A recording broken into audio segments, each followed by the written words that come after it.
जैसे हम सभी लोगों से, अपने आसपास में जितने भी छोटे बड़े, सब से कुछ ना कुछ सीखते हैं डेली लाइफ में। किसी से कुछ थोड़ा सा, किसी से ज़्यादा, कोई छोटा बच्चा या कोई बुज़ुर्ग। और कितनी लर्निंग्स मिलती हैं हमको। इसी तरह से नेचर जो हमारे आसपास में है, इससे भी हम बहुत कुछ सीखते हैं। लेकिन अलग बात है कि हम उसको समझते नहीं हैं और उसको रिलेट नहीं करना चाहते अपनी लाइफ में। तो आज हम बात करने जा रहे हैं ट्रीज़ की। Be like a tree. क्यों बोला जाता है बी लाइक अ ट्री? जब एक पेड़ होता है ना, तो वो जब बीज से लेके पेड़ बनता है, उतने टाइम की जो पेशेंस होती है, जो धैर्यता होती है, वो हम सीखते हैं पेड़ से। कि बीज बोया गया है, पेड़ बनने में कितने साल लग जाते हैं और उसके बाद में वहाँ से फ्रूट्स आने में कितने साल लग जाते हैं।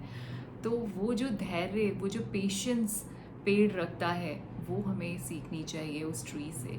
और जब वो फ्रूट्स आ जाते हैं, तो वो फ्रूट्स भी खुद पेड़ के नहीं होते, वो भी बाकी लोगों के लिए होते हैं जो आसपास में होते हैं। और कितनी बार तो जिन्होंने बीज बोया है वो होते ही नहीं हैं आसपास, कोई और लोग होते हैं जिनको कि वो फल मिलते हैं।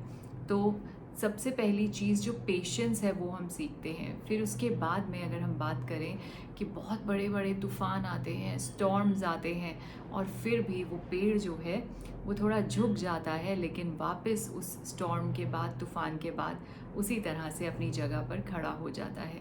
तो वही सीखना है लाइफ में। कितने भी तूफ़ान आए, कितनी भी टफ सिचुएशंस आए, हार्ड टाइम्स आए, उस टाइम पे थोड़े फ्लैक्सी हो जाइए, थोड़ा अडेप्ट कीजिए, एडजस्ट कीजिए।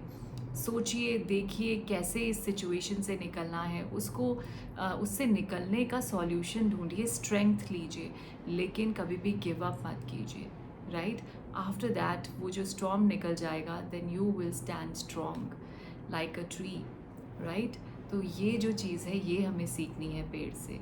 उसके बाद में सेल्फलेसनेस, जो जो भी जा रहा है, कोई भी स्ट्रेंजर है, देखा पेड़ घना सा है, इसके नीचे बैठ जाओ, इसके नीचे छाया ले लो, रेस्ट कर लो।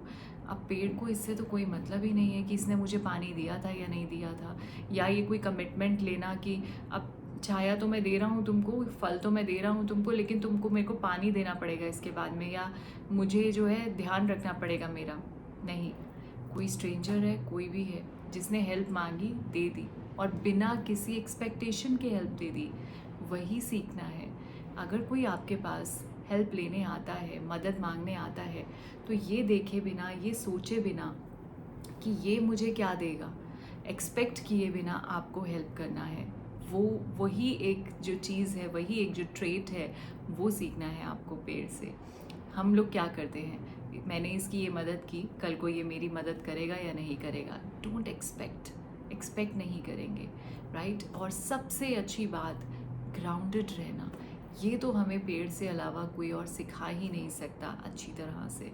जितना बड़ा पेड़ हो जाए, जितना मर्जी बड़ा पेड़ हो जाए, जितना घना हो जाए, कितने भी फ्रूट्स लग जाएं, लेकिन अपनी रूट्स को, अपने ग्राउंड को नहीं छोड़ता। राइट? तो यही सीखना है लाइफ में। कितने भी ग्रो कर जाए, कितनी भी सक्सेस मिल जाए, लेकिन ग्राउंडेड रहना वो सबसे ज़्यादा इम्पॉर्टेंट है।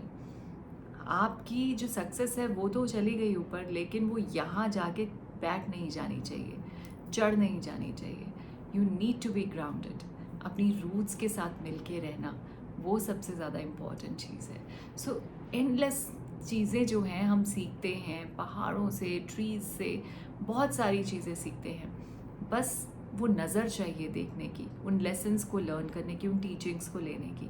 सो next time whenever you are sitting in nature, try to find out कि किस इंसेक्ट से, या किस बर्ड से, या किस एनिमल से आप क्या सीख रहे हैं। That really matters a lot, that really matters a lot. क्योंकि ये जितनी भी सराउंडिंग्स में हमारे लोग हैं या लिविंग बींग्स हैं, वो सब कुछ हमें टीच करने के लिए या कुछ ना कुछ लेसन्स देने के लिए होती हैं, मैसेजेस देने के लिए होते हैं। लेकिन हमारी मर्ज़ी, अगर हम लें या ना लें, हम उस नज़रिए से देखें या नहीं।